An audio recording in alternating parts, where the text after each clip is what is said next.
d'aquí que una vegada un virus lleig i dolent amb totes les seves forces empipava a la gent. Va tancar-nos tots a casa, ens va fer canviar costums. De sobte tot es va fondre com aquell que apaga els llums. Aquells fets van provocar-nos una crisi molt bestial i a tots ens ve la nostàlgia de quan tot era normal. Per poder sortir de casa moltes coses han canviat. La qüestió és moure les ales per no sentir-se engabiat.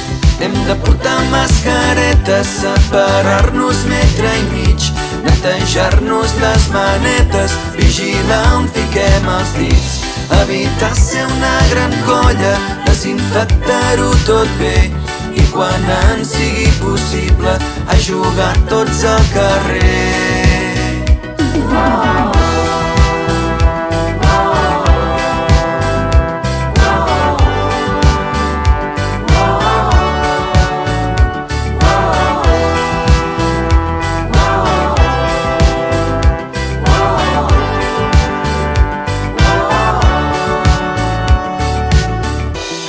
Totes aquestes mesures hem de complir i respectar, mantenir el virus a ratlla i així els contagis frenar.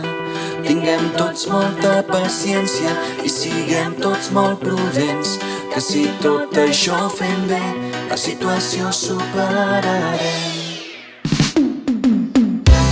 Hem de portar mascaretes, separar-nos metre i mig, netejar-nos les manetes, vigilar on fiquem els dits, evitar ser una gran colla, desinfectar-ho tot bé i quan ens sigui possible a jugar tots al carrer. Hem de portar mascaretes, separar-nos metre i mig, netejar-nos les manetes, vigilar on fiquem els dits, evitar ser una gran colla, desinfectar-ho tot bé i quan ens sigui possible a jugar tots al carrer.